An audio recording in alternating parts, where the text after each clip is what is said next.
ये धर्माचार्य, ज्योतिषाचार्य, कथावाचक जिन देवताओं की पूजा करने के लिए बताते हैं, कभी उन देवताओं के बारे में बताया कि जो उनके मूल स्थान थे, जो उनके जन्म स्थान थे, वहाँ पर किस प्रकार का विभत्स अत्याचार किया इन जिहादियों ने, इन लुटेरों ने।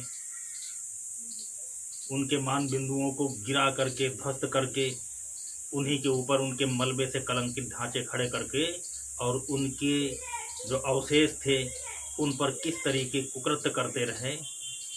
आपने ज्ञान वापी में देखा, जिन मुसलमानों के जो वजू का स्थान था, वजू उसको कहते हैं जहाँ ये कुल्ला करके थूकते हैं, वहाँ पर हमारे भगवान भोलेनाथ का शिवलिंग पड़ा हुआ था। आप कल्पना करिए कि 350 साल से आज तक किसी मुसलमान को क्या वो शिवलिंग दिखाई नहीं दिया? क्या वहाँ भगवान शिव के अवशेष दिखाई नहीं दिए? किसी ने भाईचारा निभाया अपना कि यहाँ भगवान, हिंदुओं के भगवान विराजमान हैं, यहाँ हिंदुओं का शिवलिंग है? हमें झूठा भाईचारा सिखाया जाता है, हमें समरसता सिखाया जाता है, और यह हमारे धर्माचार्य कर रहे हैं। ज्योतिषाचार्य आते हैं पैसा लूटने के लिए, जिन देवताओं की पूजा करके उपाय बताते हैं कि इन देवताओं की पूजा करो, इनसे तुम्हारे ये ग्रह शांत होंगे। भगवान शंकर की पूजा करो, काल सर्प दोष शांत होगा। रुद्राभिषेक करो, महामृत्युंजय का जप करो। अरे उन जिस देवताओं की पूजा के उपाय तुम बताते हो, कभी उन देवताओं के बारे में बताओ कि सोमनाथ मंदिर किसने तोड़ा, काशी विश्वनाथ मंदिर किसने तोड़ा, ज्ञान वापी की दुर्गति किसने किया, अयोध्या में रामलला की दुर्गति किसने किया, मथुरा में भगवान कृष्ण की दुर्गति किसने किया? कभी बताया तुमने? केवल कथा में ताली पिटवाओगे, भगवान कृष्ण की कथा कह करके पैसे कमाओगे। भाड़ कथावाचकों, ज्योतिषाचार्यों, नौटंकी बात, झूठे फ्रॉड, एक बीते का तागा बांध लो, नींबू को पैर में दबा लो, वशीकरण कर लो। क्या फर्जी फर्जी उपाय बता करके, झूठे मनगढ़ंत उपाय बता करके ज्योतिषाचार्य बन जाओगे? भाड़ कलाकार की तरीके कथा कहने लगे, कथावाचक बन जाओगे? ये केवल पैसा कमाने के एक आवरण ओढ़े बैठे हो, पैसा कमाने का एक तरीका बना लिया है।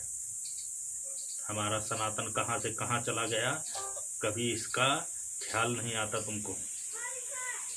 मैं सनातन भाइयों से करबद्ध निवेदन करता हूँ कि आपके जीवन के सारे कष्ट दूर होंगे। आप केवल छोटा सा एक उपाय करें। मैं निश्चित साक्षी मान करके भगवान को कहता हूँ कि आप केवल एक उपाय करें कि प्रत्येक सनातनी परिवार का कोई न कोई पूर्वज ऐसा होगा जो अपने पैसे से, अपने जमीन पर, अपने खर्चे से कोई न कोई देवालय का निर्माण कराया होगा, कोई न कोई देवस्थान का निर्माण कराया होगा। पता करें, अगर वह आपके आसपास कहीं भी है तो आप उसकी पूजा करें। वो जीर्ण शीर्ण हो गया है तो उसका नवनिर्माण कराएं, उस पर अपनी आस्था जोड़ें। अगर नहीं पता लगता है तो अपने ग्राम देवता की पूजा करें। किसी न किसी व्यक्ति के द्वारा ग्राम देवता का निर्माण हुआ होगा। ऐसा कोई भी गांव नहीं है जहां पर कोई देवता विराजमान न हो। उस देवता की पूजा करें, आपकी कुंडली के सारे दोष खत्म हो जाएंगे।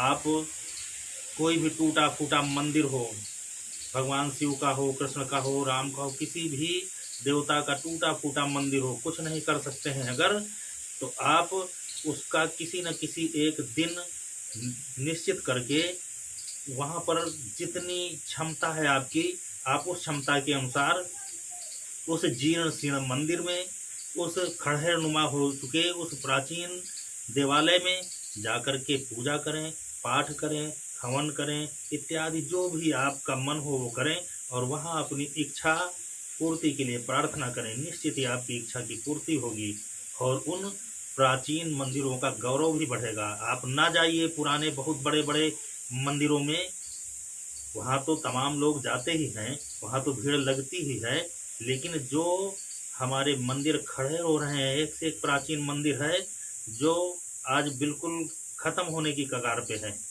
उनका संरक्षण करें, उनको बचाएं। आपके सारे ग्रहों के दोष दूर होंगे।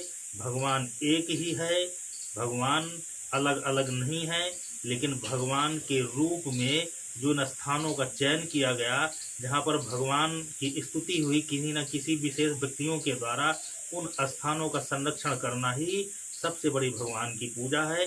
जब भगवान की पूजा होती रहती है तो भगवान का अस्तित्व बना रहता है, भगवान आपकी मदद करता रहता है। और जब भगवान की पूजा ही बंद हो जाती है, भगवान का अस्तित्व खत्म हो जाता है, तो भगवान फिर आपसे दूर हट जाता है। भगवान खत्म नहीं होता, लेकिन आप भगवान से दूर हो जाते हैं।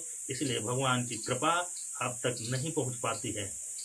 भगवान की कृपा से जुड़ने के लिए आप भगवान के किसी भी एक पुराने मंदिर को पकड़ें, जीर्ण शीर्ण मंदिर को पकड़ें और उसकी सेवा करें, और वहां पर अपने आस्था को जोड़ें। आपके सारे दोषों का निवारण होगा।